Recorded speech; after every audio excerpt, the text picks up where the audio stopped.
sejam todos bem-vindos a mais um CMI Podcast. Hoje aqui na bancada, o vereador presidente da Comissão de Saúde, vereador Avelino Cruz. Seja bem-vindo, vereador. Muito obrigado pela acolhida e muito feliz de estar aqui hoje. Hoje nós vamos debater sobre o aborto, sobre o direito à vida, a gestação e uma audiência pública que vai acontecer na próxima segunda-feira, dia 9/10, às 14h30, aqui no plenário. Isso, nossa mobilização para poder criar conscientização a respeito do valor e da defesa da vida. Essa é a nossa intenção, com toda a movimentação que estamos fazendo, sobretudo com essa audiência no dia 9. Quem foi convidado para a audiência, vereador? Algumas personalidades da região foram convidadas, porém nós ficamos numa semana em que existe uma folga muito grande nas escolas, né? Porque se une dia do professor, dia das crianças e tudo mais, então alguns iam viajar. E nós conseguimos ainda organizar uma bancada interessante. Nós temos o Padre Aloísio, vem falar sobre a questão moral, né, a visão moral da defesa da vida e também do aborto. O diácono Flávio também vem representando. Nós teremos a doutora Marina, que é pediatra. Nós teremos confirmado também uma vereadora de Santana do Paraíso, a Claudimar vai estar presente. E nós teremos também duas participações externas, né? A doutora Ângela Gandra, que é filha do doutor Ives Gandra, ela fez questão de participar com a gente, ela preferiu gravar um vídeo por necessidade, porque tanto ela quanto a outra participação, que é a doutora Lília Nunes, elas estão em missão no Congresso, justamente debatendo sobre a DPF 442. Então, por elas estarem no momento ocupadas com a outra atividade, então elas vão mandar o vídeo, então nós passaremos o vídeo, a fala dela já está reservada, já deixou tudo pronto. Então, essa bancada, mais aqueles membros da Comissão de Saúde e também o presidente da casa, se fizer presente, então compõe a mesa com a gente. Avelino, você tem feito falas muito veementes, né? Feito uma defesa muito grande, tanto nas suas falas no plenário, como vereador, como presidente da Comissão de Saúde, em defesa da vida. E tem se posicionado muito contrário a essa decisão do STF, que está suspensa uma votação. Queria que você falasse sobre isso. Vamos entender primeiro o que é uma ADPF. A ADPF é uma ação que se faz quando se compreende que algo na lei não foi coberto quando foi feita a Constituição, e foi provocada essa ADPF por causa de uma mãe que realizou o aborto e foi penalizada. Então, um partido, o PSOL, entrou com essa DPF dizendo que estava descumprindo algo que estava na Constituição, dando a liberdade. E, para nossa surpresa, o STF acolheu. Por que é a nossa surpresa?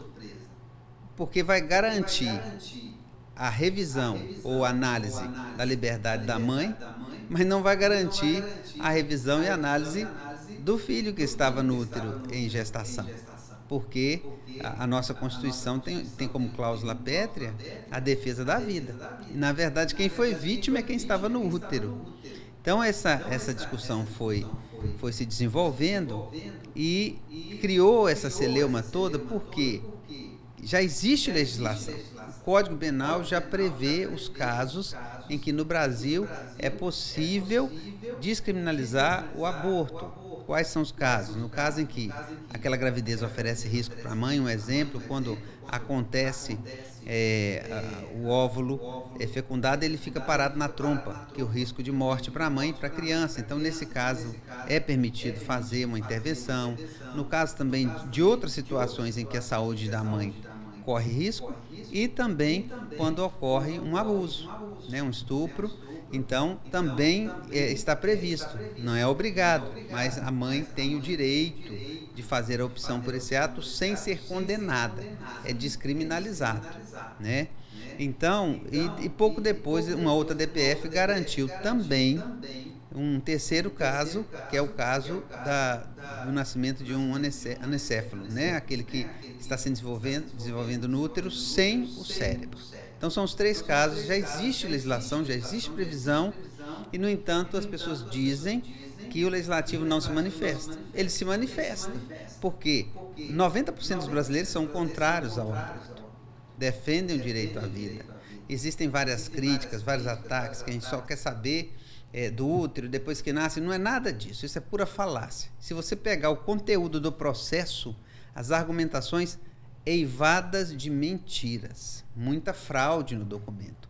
Eles usam os números de aborto no país de uma forma assim absurda, que era para estar, se fosse olhar a numeração que eles propõem como argumentação, me desculpe a expressão, era para estar saindo com um carrinho de mão cheio de fetos todos os dias dos hospitais. E não é essa a realidade.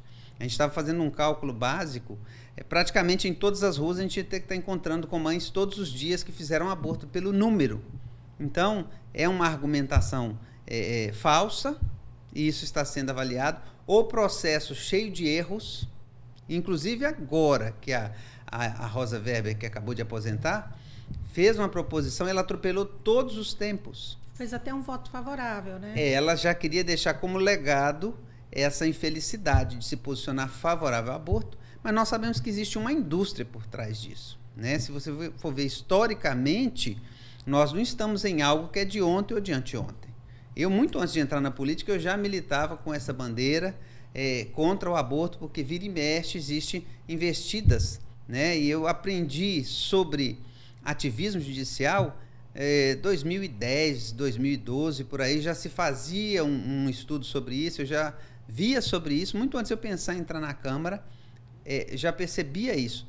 E o ativismo judicial é muito antigo. Se você for analisar, lá nos Estados Unidos, nos anos 70, foi a Suprema Corte que autorizou o aborto, não foi Congresso. Lembrando que lá em alguns estados, né? Então, mas a Suprema Corte autorizou os estados que queriam. Sim. Aí fizeram um lobby por estado. E aí o que acontece depois? O que acontece é que 50 anos depois é derrubado. Sim. Aquela paralela à DPF, né? Aquela ação também foi derrubada, porém deixou um saldo terrível. 63 milhões é o saldo de fetos, de mortes, né? Era para a gente corar de vergonha e pedir misericórdia a Deus. E a gente vê isso acontecer e eles voltaram atrás. Hoje é muito mais difícil realizar o aborto nos Estados Unidos, ainda existe algumas possibilidades, mas aí nós vemos no país isso acontecendo, porque existe uma indústria por trás. E existe um outro ponto que a gente nem comenta muito, é a questão da eugenia, porque o começo mesmo de toda a indústria do aborto era na intenção de evitar que os pobres se multiplicassem. Olha que interessante. E muitos que defendem o aborto fazem parte de grupos, de segmentos que acham que representa a pobreza em algo que foi pensado para eliminar a pobreza. Então, é muito amplo, muito extenso, e nós estamos aqui nesse momento junto com a Câmara, porque eu não estou sozinho. Todas as vezes que nós colocamos, nós temos lei municipal, sempre nós tivemos a maioria, né, para poder aprovar. Na verdade, tivemos todos os votos nas duas leis que nós passamos aqui, do Dia do Nascituro e da Semana do Nascituro, nós sempre tivemos o apoio de todos em defesa da vida. Então, a gente continua nisso. Estava um pouco lento, mas a coisa reaflorou com essa ação da DPF. A intenção de vocês, né, principalmente do senhor à frente aí desse movimento, é que esse movimento ressoe em Brasília para que essa DPF ela não passe? Exatamente. Aí a gente pensa assim, peraí, eu estou aqui em Patinga, são mais de 5.500 municípios, o que vocês estão fazendo? E nós pensamos desde quando entramos, porque em 2019, quando eu entro na Câmara, naquele ano que eu entrei, nós já conseguimos aprovar a lei do Dia do Nascituro. E algumas pessoas questionaram, rapaz, isso é coisa de Brasília, a discussão é lá. Realmente é. Porém, hoje, nós estamos motivados por uma necessidade. Quando o STF invade uma competência que não é dele, automaticamente quem pode fazer o controle disso é o Senado. E se ele teme o STF, ele tem que ter mais medo do povo. Então, Ipatinga está no meio de uma lista enorme de municípios. E essa lista vai crescer mais, porque dia 8, que é dia do Nascituro, próximo domingo, e dia 12, dia do feriado de Nossa Senhora Aparecida, dia das crianças, também haverão mobilizações em vários municípios. E tudo isso está sendo conduzido. Nós fizemos uma moção de apoio aqui, que chega em Brasília. Eles precisam saber que todos os municípios estão de olho. Enquanto um ministro do Supremo não precisa de voto, porque é uma indicação, os senadores que têm a obrigação de fazer o controle estão sendo vigiados por nós. Então, se eles se isentarem, nós não nos isentaremos. A ação deles nós vamos acompanhar. Então, o STF vai realizar o ato e o Senado tem a obrigação de acompanhar e talvez questionar ou limitar ou até extinguir aquele ato. Se não fizer, nós entenderemos como omissão ou conivência do Senado e nós vamos responder isso nas urnas nas próximas eleições. Essa ação ela está suspensa, mas ela tem data para retornar a julgamento ou ela não deve retornar? Ela está temporariamente suspensa por causa justamente dos questionamentos do tempo. Eles fizeram um atropelamento de tempo que quem queria apresentar a defesa, amigos curi, parece que é o termo que eles usam lá no latim, o prazo foi atropelado. Então eles tiveram que fazer refrear para fazer a revisão. Existem vários mecanismos que possa adiar ou protelar isso, mas no momento está nessa suspensão e nós esperamos que isso seja retirado até de pauta, porque se você olhar por questão de representatividade, o PSOL representa menos de 0,5% do eleitorado brasileiro. Então, uma solicitação deles deve ser ouvida como de qualquer um, mas a análise, quando você olha representatividade, não representa.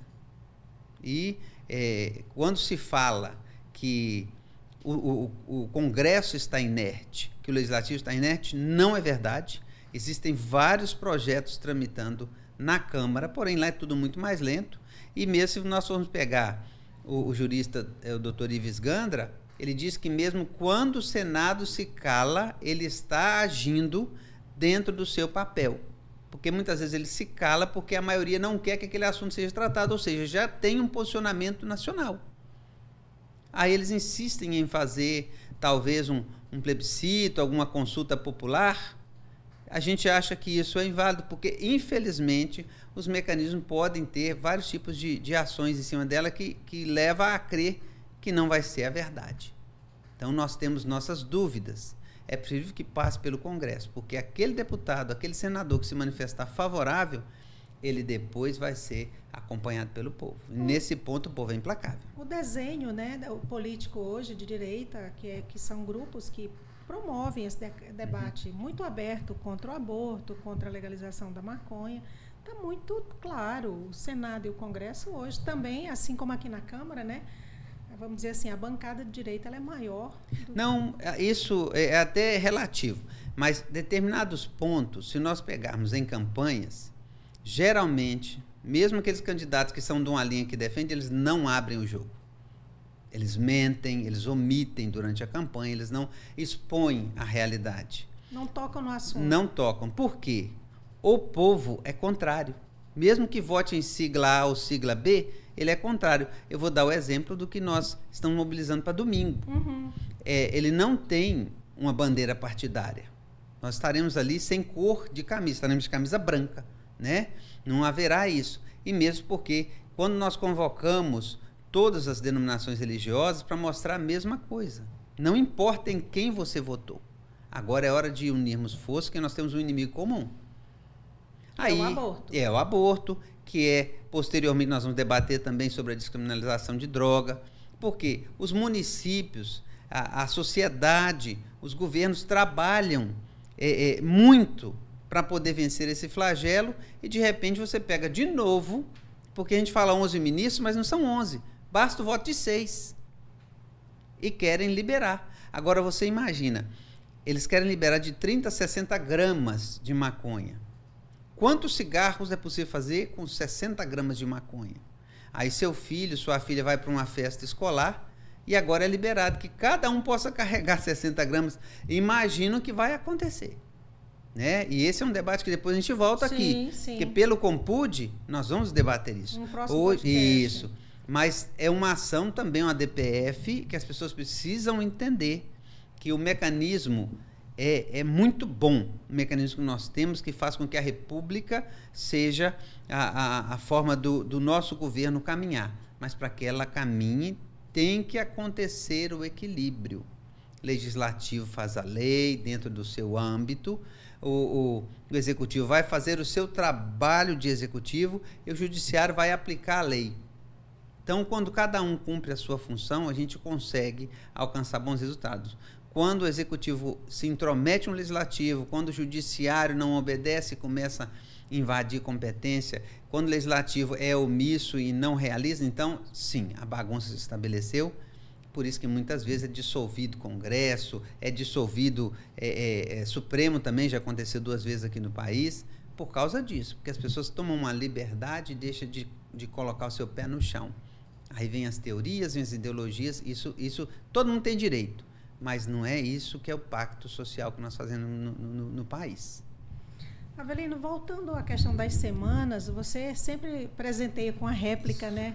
De 12 semanas, um bebezinho, ele está perfeito, né?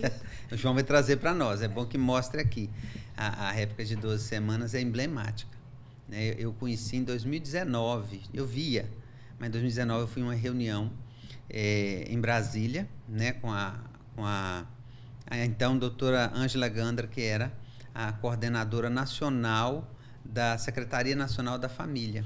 E lá era fechamento de ano, e teve uma missa com o Padre Pedro. E o Padre Pedro levou uma vasilha cheia. Aí eu peguei um. Ele falou, meu filho, pode pegar mais, leva para você. Eu peguei e procurei informar quem fazia e tal, começamos a divulgar. Então, esse contato com o físico é marcante. Porque hoje a gente vive muito numa ilusão, no digital, e quando você tem o contato físico, esse pequeno feto, eu sempre repito isso, não é uma miniatura, é um feto no tamanho real, é uma réplica de um feto com 12 semanas de gestação. Então, se você vê os detalhes, já está prontinho. Ali ele só vai crescer. Né? Eu gosto de dar o exemplo porque o canguru, o gambá, os marsupiais, eles são assim, o desenvolvimento do embriãozinho ali, quando ele chega numa condição que só falta ele crescer, ele nasce e volta para uma bolsa e fica dentro da bolsa. No ser humano não é assim. Ele chega naquele ponto e agora ele vai crescer. Amadurecer o pulmãozinho. Isso, né? Pulmão, ossinho, os braços, a perna, os olhos. Você vai vendo o desenvolvimento em cada mês, o que vai acontecendo. Chega uma fase que a criança abre o olho dentro da barriga, ele não consegue enxergar ainda. Chupa dedo, acha graça, fica com medo, escuta, ele sabe se é dia ou se é noite. A luz que reflete na barriga da mamãe, ele consegue perceber que tem claridade. Então, e aí chega a gente fala que até 12 semanas não é gente. Às vezes a gente sente vontade de ser grosseiro, né? Não é gente que não consegue enxergar a gente como gente. Porque a própria lei, se uma mãe está grávida e acontece um problema do pai morrer, o marido morrer, se tem uma questão de herança, por que aquele bebezinho já tem seu direito garantido? Tem um tutor. Então, a lei já está estabelecida, ali tem um ser humano, ele tem uma pessoa. Agora, ele está em desenvolvimento e nesse processo ele pode não resistir, ou ele pode ter problemas de saúde, ou o que for, mas é um ser humano. Ontem eu estava ouvindo um relato de uma mãe que estava morando em outro país, nos Estados Unidos, e todas as consultas do pré-natal, o médico insistindo para que ela fizesse o aborto, porque ela estava com um filho com síndrome de Down. Ela falou, doutor, é o meu filho, o senhor não entendeu? Não, não é o teu. Se fosse o teu, você ia tomar sua decisão. É o meu filho, é o meu bebê. Então, João, me dê aqui, por favor. Isso. Obrigado. É o meu bebê. Então, se você pega... Eu tenho um filho autista, tem gente que tem filhos especiais de deficiências, outra coisa. Se você perguntar assim, você queria outro? É ruim, né? Eu quero esse. Né? O teu filho tem TDAH. Você queria outro? Não, Deus me livre. Não é o tempero? Eu amo ele, eu o amo, né? Do jeito que ele veio. Tem gente que reclama da comida baiana que tem muita pimenta, né? Mas pergunta o baiano se ele quer outra comida. Ele gosta da comida apimentada. Então, assim, os filhos que Deus nos dá são bênçãos, né? Então, aqui o que eu estava falando e que eu gosto de mostrar, já está todo formadinho, coisa linda, está lá na barriga de mamãe, piquititinha, a gente nem consegue sentir, mas já está ali pronto para ser amado, nutrido, preparado para que possa ser um ser humano único e irrepetível. Ontem eu participei de uma entrevista com uma advogada e ela usou esse termo. Ela falou assim, o termo da lei é um ser humano único e irrepetível. Desde a fecundação, aconteceu a fecundação, aquele DNA que se formou, ele já não tem mais nenhum na face da Terra.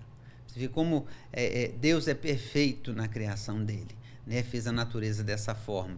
Então, eu não posso dizer que aquela manchinha de sangue, que aquilo ali não é. Aquilo já é uma promessa de uma pessoa que não fomos nós que fizemos. A natureza que Deus fez já está fazendo desenvolver e a nossa obrigação é acolher. Tem gente que costuma jogar como argumentação, mas vocês cuidam do bebê no útero, mas não cuida depois. Gente, nós temos que crescer, nós temos que evoluir. Quem cuida no útero tem que cuidar fora. Nós temos serviço de assistência, nós pagamos impostos, é para isso. Agora nós temos que cobrar. Muitos que não estão recebendo, eles não conseguem ter voz nem vez, como uma criança no útero. Não tem quem fale por ele, não tem quem grite por ele. E às vezes as pessoas querem criminalizar totalmente a mãe. Não, muitas vezes aquela mãe, aquele pai é também vítima de circunstâncias que os leva a aquele ato, às vezes por desespero. O que eu quero para o meu filho? Então, eu preparo o que eu vou ter. Vou trabalhar, vou me formar, vou ter condição para quando eu casar eu poder ter meus filhos. Eu não quero na escola pública, melhor, então prepare sua vida para isso. É um processo, né? E outra coisa, se eu não quero bebê, quantos e quantas famílias estão na fila de adoção, esperando para amar aquele menino, aquela menina, aquele filho, aquela filha, ou mais de um, e às vezes é tão cruel isso, que prefere que mate. Eu até comentava com essa advogada ontem, eu falei assim, sou totalmente contra, mas se as conjunções colocarem o aborto, então que haja um acréscimo nessa lei, que cada vez que acontecer o aborto, o pai, o estuprador, o abusador seja também punido pela mesma pena daquela criança. A pena da criança é a pena capital, é morte, e morte cruel, que eles são sugados, são cortados os pedaços dele. Então, que esse abusador, porque na verdade quem comete o crime é o abusador. E quem é penalizado é a criança, que é vítima, ela é tão vítima quanto a mãe. Tão vítima quanto a mãe. Então, o que se recomenda, por uma questão de equilíbrio moral, de fé, de princípio, é que tenha o filho e o entregue para adoção. Legal, né? Vamos reiterar que é legal. É legal, está sendo estimulado, existe uma estrutura muito bem organizada hoje no país, porque quem estimula o aborto, nós temos indústrias do aborto que, olha, pasmem por isso, eles mantêm a gravidez até um certo nível e depois eles vendem os órgãos. Olha a crueldade, é tratar como se fosse uma granja. E muitas mães são levadas por isso. Então, isso que eu estou dizendo, tem até um filme que eu recomendo, 40 Dias, o Milagre da Vida, para você ver um pouquinho, uma gotinha. E eu falo disso porque a campanha da fraternidade de uns 3 ou 4 anos atrás tratou disso, eu aprofundei, estudei muito sobre isso, que falava sobre tráfico humano. Então, nós estudamos sobre o aborto, sobre o uso do ser humano como coisa, que é isso que acontece. Muitos estão tratando do aborto como se estivesse tratando com coisa. E nós temos um ser humano. Se você conseguisse olhar para uma barriga de uma mãe gestante e falar, ali está um indivíduo, um ser único. Aí a gente vai olhar as experiências. Aquele jogador Cristiano Ronaldo, a mãe dele teve tudo, a recomendação médica para o aborto. E ela não aceitou. E ele está aí hoje, nós estamos vendo. Olha as alegrias que ele já trouxe. A cantora Celine Dion, também a mesma coisa, já tinha 14 filhos. E o médico disse que ela perguntou ao padre, posso? Ele falou, não, se Deus te deu, e a mãe dela teve, também é uma pessoa de expressão. O Chaves, o Bolanhos, né? Ele também, a mãe teve um acidente, o médico recomendou, não. E aqui do nosso lado a gente encontra as pessoas que vivem isso. Tem uma amiga que que na época que ela descobriu, depois já estava a filha mais nova, com mais de 10 anos, descobriu que estava grávida de menino. Ela tinha 2 filhas. E a notícia em seguida, você está com câncer no estômago. E a saída é o aborto. Ela falou, não, eu morro e o filho vive. Pois ela teve o parto adiantado, teve o bebê, o menino está lá hoje, a coroinha, está muito alegre, a mãe fez todo o tratamento, quimioterapia, tudo que era preciso, está curada, e o Mateuzinho aprontando 1.000 lá com a gente. É isso que é o que nos motiva. Nós queremos isso, que todas as crianças deem certo, né? Agora, a nossa ação não é usar um prejuízo para justificar outro. Vocês não cuidam da criança quando cresce. Nós temos que trabalhar para que isso aconteça. Estamos trabalhando, ninguém está parado. Ontem teve alguém no meu gabinete para poder falar que está com um projeto do Rotary para ajudar mães em condição de vulnerabilidade. É ou não é uma ação? É, para que essas mães se recuperem dentro da sociedade, ocupe o seu lugar. E nós queremos vida plena em todas as circunstâncias. No útero, depois do útero, na escola, onde estiver, a gente busca dessa forma. Como está sendo a aceitação, a sua pessoa, o seu mandato, porque o senhor está mais à frente desse movimento? Como assim? Dê mais um detalhe da pergunta. Como é que o senhor está sendo recebido quando vai convidar? Muito bem acolhido, graças a Deus. E mesmo porque nós fizemos questão de não fazer essa movimentação como uma movimentação exclusiva de gabinete. Primeiro, nós conseguimos envolver a Câmara. Tem vários vereadores apoiando. Isso, aqueles que querem são todos bem-vindos. Os que não querem, fiquem na sua. Tem quem não queira, tá? Tem gente que não assina, tem gente que não participa, faça o que quiser da vida. E a sociedade em geral, por exemplo, essa mobilização do dia 8... Sim, queria que o senhor falasse sobre ela chegou num patamar, nós estamos aqui, eles estão montando ali na frente já um palco enorme. Só o palco é para 100 pessoas. Então, começamos uma conversa, eu e um diácono permanente da Igreja Católica, e falamos, mas vamos abrir, consultamos o bispo e falou, não, que seja ecumênico, e fomos atrás, e a acolhida foi tão grande que hoje a gente fica olhando assim, as igrejas evangélicas, lideranças todas, não, domingo não vai ter nem estudo bíblico, todo mundo para lá. E eu vejo isso como um dia de prática, porque a gente estuda a teoria da palavra, a teoria daquilo que a gente vive na nossa igreja, em qualquer igreja que a gente participe, é um dia de prática. É um dia de falar assim, eu não estou apenas falando, não estou decorando um catecismo, não estou numa escola bíblica. Eu estou aqui mostrando para todos que eu tenho fé e a minha fé me impulsiona a defender a vida. Então, o movimento tomou essa conotação. Por exemplo, os católicos vão sair lá da Praça Caratinga rezando o terço. Os evangélicos já vão ficar aqui, ontem a gente conversava e brincava, vão ficar esquentando o tamborim, porque já vão começar na oração, louvando, vai ter grupos de louvor, vai ter um aquecimento e estaremos ali como irmãos para defender os nossos filhos. Então, nós vamos fazer esse gesto. Então, tomou essa conotação porque nasce num gabinete, mas a semente, se ela não chegar em todos os gabinetes, ela não vai ter força. Se ela não ultrapassar o limite da Câmara, por exemplo, o governo acolheu e nos dará a estrutura. A iniciativa privada também participando com a gente. Então, isso dá esperança para a gente. Na Semana da Criança, né? E na Semana da Criança, na Semana do Nascituro. Do Brasil. Exatamente, na Semana do Nascituro.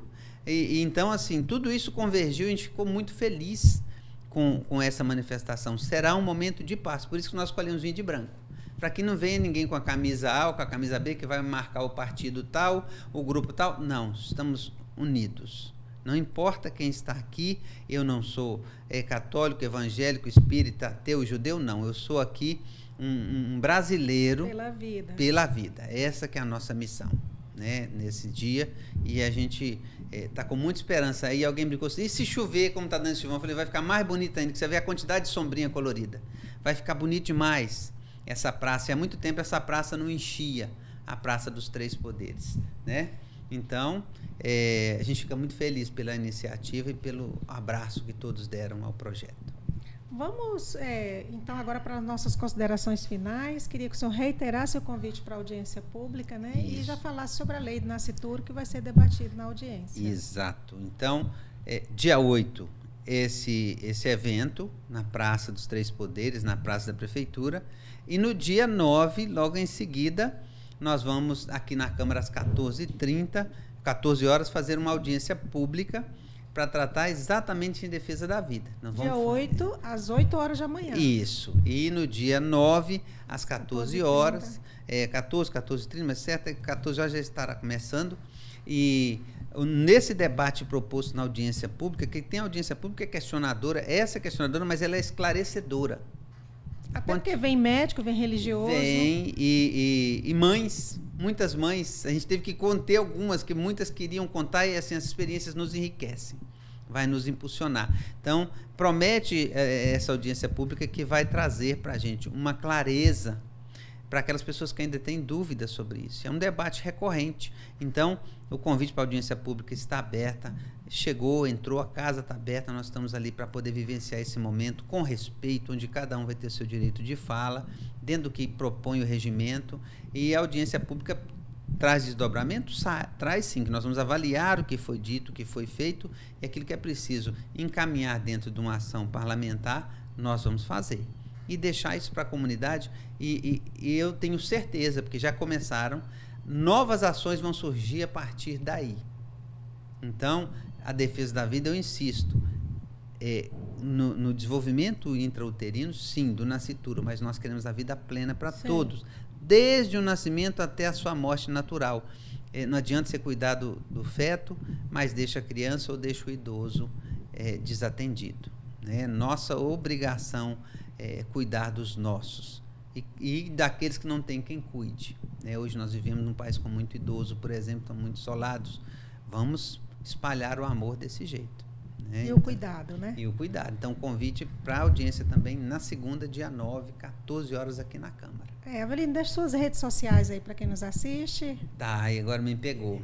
VV Vereador, procure lá, vai ter no Instagram, nós temos ainda o Facebook, tá? Nos procure também aqui na Câmara. Sim. Né? A gente trabalha e os canais da Câmara também repassam. Deixa o nosso perfil em todas as redes sociais, é Câmara Ipatinga. Todo mundo convidado, a audiência vai ser televisionada, online, ao vivo, né? Isso. Quem não pode vir pode assistir-la em tempo real. E os meios de comunicação estão abrindo espaço, estamos muito agradecidos por isso. Nós pensávamos que poderia ter algum questionamento, mas não, por mais que algumas manifestem favoráveis ou neutro, ou contrário, está acontecendo o respeito, e isso é o mais importante nesse momento, né? Ok, Avelino, obrigada. Eu que agradeço. Este é mais um CMI Podcast. Até o próximo, se Deus quiser. Um abraço.